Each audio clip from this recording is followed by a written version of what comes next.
कि हमारे तो बहू ऐसी आई है, उसने तो सारे घर को ही संवार दिया। अब वो हैरान कि बहू कहाँ है।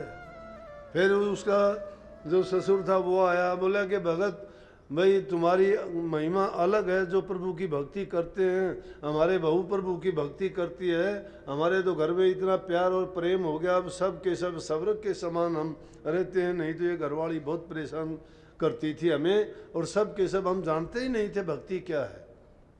बोला कि मन में सोचता है, बोला कि सखो तो, बोला सखो की बात क्या करते हो, धन्य हो आप भी, हमें तो ऐसी बहू मिली है, बेचारी सुबह से लेके सारा काम करती है, भक्ति करती है, सेवा करती है, और इतना प्रेम से हमारे साथ वो बर्ताव करती है, पूछो ही ना।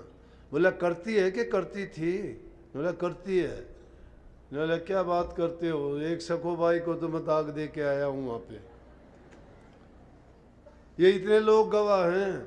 और उसने जब वो अस्थियां खोलने के दिखाने के लिए खोला तो उसमें से कृष्ण जी की मूर्ति निकली, अस्थियां गायब थी। जब वो देखा तो वो भी बेचारा हैरान हो गया। बोला कि कहाँ है। बोला कि सखो भाई तो वो रही, अंदर जाओ, चलो देखो। जाके देखा तो वहां पे देखते हो सखो भाई तो पूरा काम करती है। बोला सखो तुम ये क्या, हंसने लगी। बोला कि ये क्या, ये तो परमात्मा जानता है क्या है। बोला सखो तुम औरत नहीं है, तुम तो आज से संत सखोबाई है।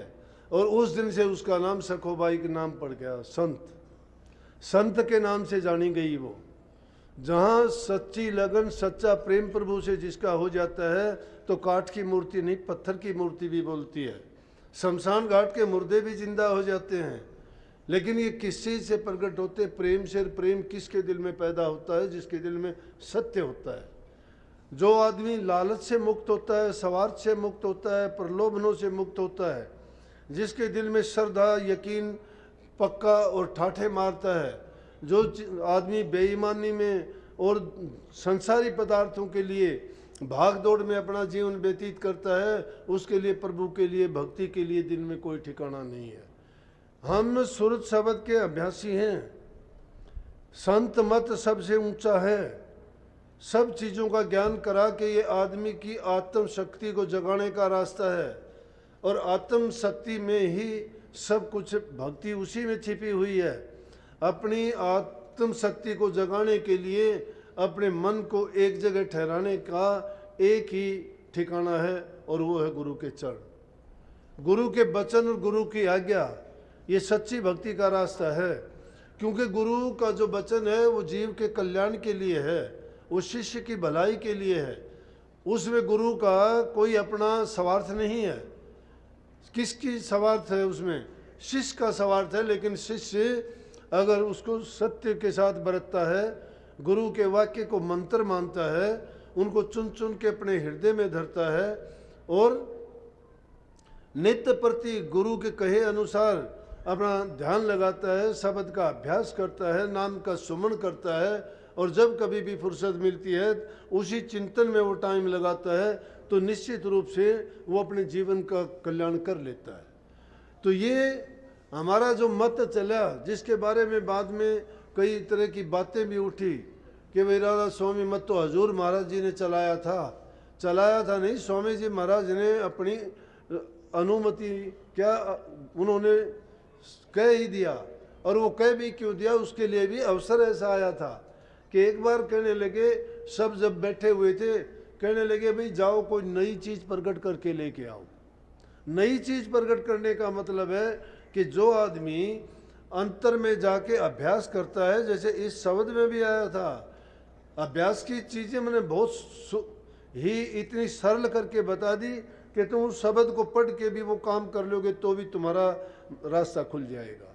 इसमें सारा बताया मैंने, मैं भी गौर से सुनूं था कि बाएं दाएं एड़ा पिंगला बीच में जो सुखमन है उसमें ध्यान लगा के और सूरत को ठिकाने रोक के तुम उस पर ध्यान लगाओ, तुम्हारा अभ्यास, तुम्हारा सब कुछ उसी में बन जाएगा। उसमें कहा कि क्या सोवे तो जाग दीवाने। सोने का मतलब क्या है कि हम सुस्ती करते हैं, हम लापरवाह हैं, हम बेपरवाह नहीं हैं। बेपरवाह कब होंगे? जब भक्ति और नाम की कमाई कर लेंगे। नाम की कमाई करने वाला बेपरवाह संसार की ओर से हो जाता है। लेकिन हम क्या है कि परवाह संसार की करते हैं और नाम के प्रति लापरवाह हैं, सोए हुए हैं। तो इसलिए ये बात चेताने के लिए कही कि क्या सोवे तू जाग दीवाना। जागने का मतलब है चेतो, समझो इस बात को कि हमारे हित की कौन सी बात है। वो ये हित की बात थी कि वो सब के सब जो अभ्यास करते थे, स्वामी जी महाराज ने अभ्यास करवाया। ये आज तो इतना टाइम बदल गया, 200 साल 250 साल का समय जो गया है, इसमें हर चीज़ जो शुरू में होती है उसमें कोई ना कोई कमियां आती चली जाती हैं। और कमियां आने का मतलब क्या होता है कि हम उनको पूर्ण रूप से जो जिस रूप में हमें दी जाती है उसका उसी तरह से प्रयोग नहीं करते, बल्कि धीरे धीरे करके, चाहे रुचि कम